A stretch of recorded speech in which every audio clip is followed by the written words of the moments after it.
पालिका कमिश्नर जो उनका भी कहना है कि 7 से 10 दिन के अंदर पूरी तरह से नालों की सफाई हो जाएगी। लेकिन जो कल हमने तस्वीर दिखाया था 2 दिन पहले, उसके बाद का भी तस्वीर आप देख ही रहे हैं और न्यूज दिखाने के बाद अधिकारी नेता सभी हरकत में आए और आज जायजा लेने के लिए गए। उनका ये कहना है कि ये जो बरसात के पहले जो काम किया जाता है प्री मानसून, ये क्लीनिंग का अच्छा ही है, उसका वो स्वागत ही करते हैं। लेकिन इस तरह का काम साल में और 3-4 दफ़ा हो, ये उनकी दरख्वास्त है। क्योंकि ये एक बार हो जाने के बाद में अगर वो नहीं होता है तो ये बहने वाला जो कचरा है, जो फ्लोटिंग है, जो थोड़ा लोगों ने भी समझना चाहिए कि जो हमको नहीं चाहिए वो चीज़ें जो नाले में डालते हैं उससे किसका नुकसान होता है, खुद का भी नुकसान होता है और लोगों को तो दिक्कत होती ही है, सभी पूरे मुंबई के लोगों को दिक्कत होती है। तो यहाँ पे जो हमारे मछुआरे लोग भाई लोग हैं उनके लिए वहाँ पे उनको फ़िशिंग के लिए बहुत प्रॉब्लम हो जाता है, जबकि उनको कोई एक्सेस ही नहीं मिलता, पानी में ये सब गंदगी रह जाती है। तो उसके लिए भी उपाय किस तरह से करना है वो बीएमसी वाले है। इस दौरान मैं ये कहूँगा कि राजनीतिक कोई बात करने से कोई फ़ायदा नहीं है। लोग जो इस तरह से त्रस्त है उसके ऊपर ध्यान रख के करें।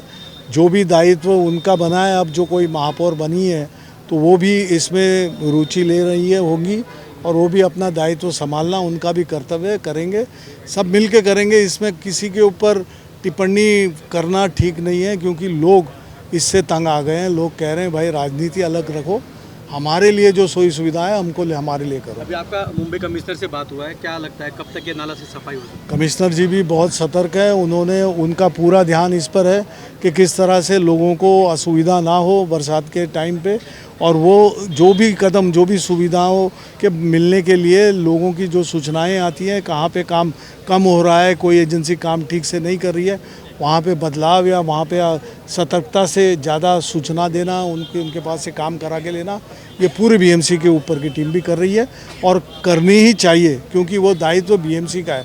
बीएमसी कभी नहीं कह सकता कि भाई वो प्राधिकरण है, कॉरपोरेशन है, उनकी जिम्मेदारी है, ऑटोनॉमस है। तो जो भी उनके पास सशक्तता या जो भी उनके पास सुविधाएं देने की क्षमता है वो देनी चाहिए। नाल्याची सफाई 31 मेपर्यंत आमचा प्रयत्न राहील की संपूर्ण नाल्याची सफाई करण्यात येईल। छोट्या नाल्याचं जवळजवळ 95% काम झालेलं आहे। मोठ्या नाल्याचे आपल्याला कल्पना आहे की थोडीशी समस्या होती, पण तेही आम्ही पिकअप घेतलेलं आहे। तेही जवळजवळ 80-85% काम झालेलं आहे आणि आता आम्ही जो दररोजचा अहवाल देतो वरिष्ठांना आणि आमच्या काही सूचना आहेत की जिथं काही काम होत नाही तिथं आणखी काही यंत्रणा वगैरे लावायला लागेल, ती आम्ही तसे देऊन त्यांच्याकडून यंत्रणा लावून घेऊ। तसे आज आमच्या सकाळपासून जवळजवळ 3 ठिकाणी झाले आहे, 4थी ठिकाण आहे। RCFमध्ये आम्ही गेलेलो होतो, जिजामाता नगर माहुल इथं आहे। आणखी पुढे 1-2-3 व्हिजिट आहेत, पण ते माझ्या विभागात नाही, ते मिस्टमधले आहेत। माझ्या विभागात आणि सुभाषनगरला एक आहे व्हिजिट, तर ती झाली की आम्ही जे कॉन्ट्रॅक्टर डिफॉल्टर आहेत नक्कीच त्यांच्यावरती कारवाई करतो आपण, पण यावर्षी आपल्याला कल्पना आहे की थोडीशी यंत्रणा लावायला थोडासा उशीर झालेला होता, तर त्यामुळे आपण अपेक्षा करू की त्यांनाही आणखी थोडासा वेळ वाढवून देऊ आम्ही त्यांना। कदाचित 7 जूनपर्यंत आमचं सगळं काम 100% पूर्ण होईल असा आमचा विश्वास आहे। 2 दिन पहले ही CNU चैनल के माध्यम से हमने न्यूज़ दिखाया था ये जिजामाता नगर के नाले की। ये सेंट्रल एजेंसी के अंतर्गत ये नाला है और इसके सफाई का जो मामला था वो हमने CNU चैनल के माध्यम से दिखाया था। लेकिन कुछ समय पहले ही यहाँ के स्थानिक सांसद अनिल देसाई यहाँ पर जायजा लेने के लिए आए थे। साथ साथ में मुंबई महानगर पालिका M वार्ड वेस्ट के जो वार्ड ऑफिसर हैं वो यहाँ पर मौजूद थे। साथ साथ में अनिल पाटंकर पूर्व नगर सेवक वो मौजूद थे, मीनाक्षी पाटंकर विभाग प्रमुख प्रमोद शिंदे, ऐसे कई नेता और अधिकारी यहाँ पर मौजूद थे। सभी ने जायजा लिया और साथ साथ में अनिल देसाई जी ने मुंबई महानगर पालिका के जो कमिश्नर हैं उनको यहाँ पर सभी के सामने उन्होंने बात किया कि भाई नाले की जो सफाई है वो सही से हुआ नहीं, कब तक हो जाएगा। तो साथ साथ में वार्ड ऑफिसर और मुंबई महानगर पालिका कमिश्नर जो उनका भी कहना है कि 7 से 10 दिन के अंदर पूरी तरह से नालों की सफाई हो जाएगी।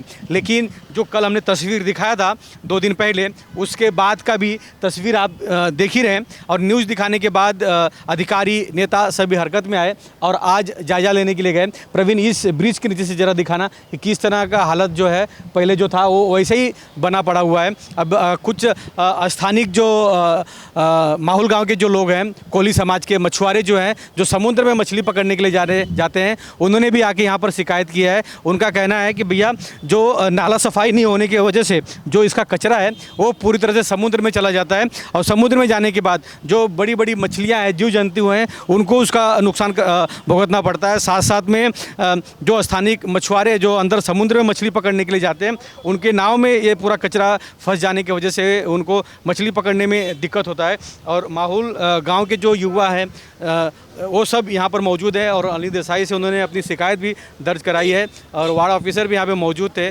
उन्होंने भी काय सांगणार आहे, समुद्रामध्ये तुम्ही लोक जाता मच्छी पकडायला, काय नेमकं काय तुम्हाला लोकांना प्रॉब्लेम असतात, काय सांगणार आहे? आता पहिला मुद्दा हा जो कचरा जातो तो पहिला आमच्या होडीला आडला जातो, त्याच्यामुळे त्या होड्या वाहत जातात आणि होड्याची आमची एकदा नापत्ता झाली तर नापत्ता, परत तो कचरा जो राहिलेला आहे तो पुढं जाऊन आमच्या जाळीमध्ये अटकला जातो, आणि तो कचरा काय एकदम खोलपर्यंत जात नाही, पाणी जाताना तो घेऊन जातो, परत भरताना पुन्हा वरती येतो, तो कचरा इकडून तिकडंच नाचत असतो। आणि अक्षरशः आमची जी किनारपट्टी आहे, मुंबईची बोलली तरी चालेल, ही किनारपट्टी पूर्ण दूषित झालेली आहे। पहिला जे मासे मिळायचे समुद्र किनाऱ्याचे, आता माशांची नावं तुम्हाला माहिती आहेत की, तरी मी 5-6 एक नावं सांगतो, ती तर नाम एकदम नाहीशीच झालीत। जसे की एक नांगऱ्या होता, निवटी होती, खुबे होते, कालवे होते, हे जे मासे आहेत हे नामनेश एकदम पूर्ण नाहीसे झालेत, आणि आमच्यावर तर पूर्ण आतमध्ये जायची परमिशन नसतं। जी किनारपट्टी आहे ती पूर्ण दूषित झाल्यामुळे आम्हाला काय पूर्वीचे दिवस काय येणार नाही असं आम्हाला वाटते, आणि हे कचऱ्यापायी तर आमचं अक्षरशः जीवन बदलून गेलेलं आहे। तुम्ही लोकांनी तुमची शिकायत होती ते अनिल देसाईला तुम्ही दाखवलेत, पूर्ण सांगितलं आहेत, वार्ड ऑफिसर स्वतः मौजूद होते, नगरसेवक होते, नेमकी याच्यावरती काय तोडगा काय घ्या? आता ते बोलतात की BMCचे माणसे समोर घेतले, मीच प्रश्न टाकला, तुम्ही जो एक वेळेला पावसाळ्याच्या अगोदरच साफ केला जातो, तर वर्षातून 2-3 वेळा तरी साफ झाला पाहिजे, तर काहीतरी पाणीचं शुद्धीकरण तरी पाणी निसटलं जाईल। पण तो जो कचरा जो थांबल्यामुळे पूर्ण पाणी काला होतो आणि सगळं दूषित पाणी होतो, त्याच्यामुळे मासे कुठला जीव काय तयार होत नाही, आणि सगळं आमच्यावर उपासमारीची सेवाही आली। पिपीला नाही, आम्ही जाऊन आलो आहेत, कारण की कधी छोटा नाला आहे आणि तिथे पूर्ण कचरा आता कचरा काढणार कोण? आता हे कचरा काढत नाही, हे कचरा काढत नाही, असंच आम्ही ते बातमी दाखवल्यात म्हणून त्या लोकांनी आज व्हिजिट केलं आहे। मग कचरा हा तसला तर तसाच राहतो, काढत नाही, डम्पिंग करतात नाही कुठं, परत नेऊन नाल्यातच डम्पिंग करतात, तो परत आमच्या वडामध्ये येतो। सोचिए, स्थानिक जो मछुआरे यानी कोली समाज के लोग हैं माहौल गांव के, उनका इस संदर्भ में कंप्लेन था। अनिल देसाई से उन्होंने कंप्लेन किया, शिकायत किया है कि नाला साफ़ नहीं होने की वजह से जितना कचरा है पूरा जाके समुद्र में मिल जाता है, जिससे इनकी जो बोट है मछली पकड़ने का जो जाली है उसमें पूरी तरह से कचरा फंस जाता है, जिसकी वजह से जाली भी टूट जाता है, फट जाता है, और इनकी नाव भी पलटने की सबसे ज़्यादा शंका है, मतलब उसमें चांस है। अब पूरे कोली समाज के लोग यहाँ पर मौजूद थे, उन्होंने अपनी शिकायत दर्ज कराई है, लेकिन CNU चैनल के माध्यम से 2 दिन पहले ही हमने खबर दिखाया था, आज भी हमने खबर दिखा रहे हैं। अब देखना ये है कि पूरी तरह से जीजामाता नगर का ये जो नाला है, जो माहौल के जेटी में समुद्र में जाके मिलता है, वो कब तक सफाई हो सकता है? क्या कोली समाज को इसका भुगतान करना पड़ेगा? क्या महानगर पालिका के अधिकारी सोए हैं? क्या नेता सोए हैं? ये सब सवाल है। अब देखना ये है कि वार्ड ऑफिसर का कहना है कि 7 दिन के अंदर हम इस नाले को साफ कर देंगे। अब ये देखना है कौन सी ऐसी बड़ी मशीन लाते हैं जादू वाली जो पूरी तरह से कचरा गायब कर देंगे। ये सब सवाल है। अब देखना ये है कि कब तक जीजामाता नगर के पास का जो नाला है वो साफ होता है। कैमरामैन प्रवीण के साथ राज पांडे, CN न्यूज़, मुंबई, चेंबूर। पालिका कमिश्नर जो उनका भी कहना है कि 7 से 10 दिन के अंदर पूरी तरह से नालों की सफाई हो जाएगी। लेकिन जो कल हमने तस्वीर दिखाया था 2 दिन पहले, उसके बाद का भी तस्वीर आप देख ही रहे हैं, और न्यूज़ दिखाने के बाद अधिकारी, नेता सभी हरकत में आए और आज जायजा लेने के लिए गए। CEN न्यूज, देश प्रदेश की ताजा तरीन खबरों के लिए CEN न्यूज को सब्सक्राइब करें और रहें पल पल की खबर से हर पल बाखबर।